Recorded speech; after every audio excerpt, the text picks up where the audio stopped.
Hello दोस्तों, कहानियों का दौर चैनल में आपका स्वागत है। हमारी आज की कहानी है मासूम बच्चा। तो चलिए कहानी शुरू करते हैं। छोटी मन्नू ने गुल्लक से सब सिक्के निकाल लिए और उनको बटोर कर जेब में रख लिया। घर से निकल पड़ी। पास में ही केमिस्ट की दुकान थी। उसके जीने वह धीरे धीरे चढ़ गई। वो काउंटर के सामने जाकर खड़ी हो गई और बोलने लगी, पर छोटी सी मन्नू पर किसी का भी ध्यान नहीं गया और न ही उसकी आवाज़ किसी को भी सुनाई दे रही थी। सब अपने कामों में व्यस्त थे। दुकान के मालिक का कोई दोस्त बाहर देश से आया था। वो भी उससे बातें करने में व्यस्त था। तभी उसने अपनी जेब से एक सिक्का निकालकर काउंटर पर फेंक दिया। सिक्के की आवाज़ से सबका ध्यान उसकी ओर गया। उसकी तरकीब काम आ गई। दुकानदार उसकी तरफ आया और उससे प्यार से पूछने लगा, बेटा तुम्हें क्या चाहिए? उसने अपनी जेब से सब सिक्के निकालकर अपनी छोटी सी हथेली पर रख लिए और बोली कि मुझे चमत्कार चाहिए। दुकानदार पहले तो समझ नहीं पाया, तो उसने फिर से पूछा।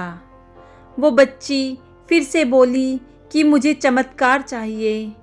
दुकानदार हैरान होकर बोला, बेटा यहाँ दवाई मिलती है, चमत्कार नहीं मिलता।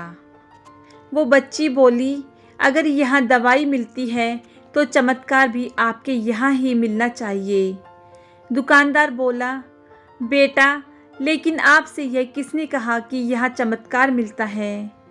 अब उस बच्ची ने विस्तार से बताना शुरू किया।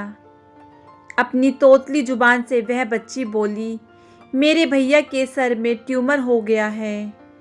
पापा ने मम्मी को बताया है कि डॉक्टर 4 लाख रुपए बता रहे थे।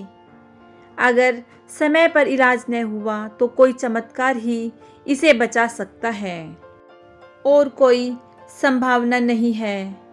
वो रोते हुए माँ से कह रहे थे, अपने पास कुछ बेचने को भी नहीं है, न कोई ज़मीन जायदाद है न ही गहने। सब इलाज में पहले ही खर्च हो गए हैं। दवा के पैसे बड़ी मुश्किल से जुटा पा रहा हूँ। वो मालिक का दोस्त उसके पास आकर बैठ गया और प्यार से पूछने लगा, अच्छा कितने पैसे लाई हो तुम चमत्कार खरीदने के लिए? उसने अपनी मुट्ठी से सब रुपए निकालकर उसके हाथों में रख दिए। जब उसने वो रुपए गिने तो 21 रुपये 50 पैसे थे। वो व्यक्ति हंसने लगा और मन्नू से बोला, समझो तुमने चमत्कार खरीद लिया। चलो मुझे अपने भाई के पास ले चलो। वो व्यक्ति जो उस केमिस्ट का दोस्त था, अपनी छुट्टी बिताने भारत आया था और न्यूयॉर्क का एक प्रसिद्ध न्यूरो सर्जन था। उसने उस बच्चे का इलाज 21 रुपये 50 पैसे में किया और वो बच्चा सही भी हो गया। आखिर भगवान ने मन्नू को चमत्कार बेच ही दिया। बच्ची बड़ी श्रद्धा से उसको खरीदने चली थी, वो उसको मिल गया। प्रभु सबके पालनहार हैं। उनकी मदद ऐसे ही चमत्कार के रूप में मिलती रहती है। बस आवश्यकता है तो सिर्फ सच्ची श्रद्धा की, क्योंकि परमात्मा संसार के कण कण में है।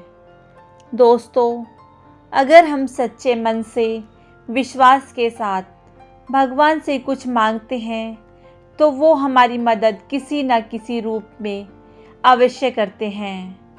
इसलिए हमें भगवान पर हमेशा विश्वास बनाए रखना चाहिए।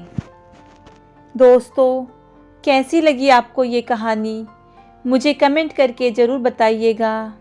यदि आपको ये कहानी अच्छी लगी हो तो इस कहानी को लाइक कीजिए, शेयर कीजिए और मेरे चैनल को सब्सक्राइब कीजिएगा। कहानी को सुनने के लिए बहुत बहुत धन्यवाद।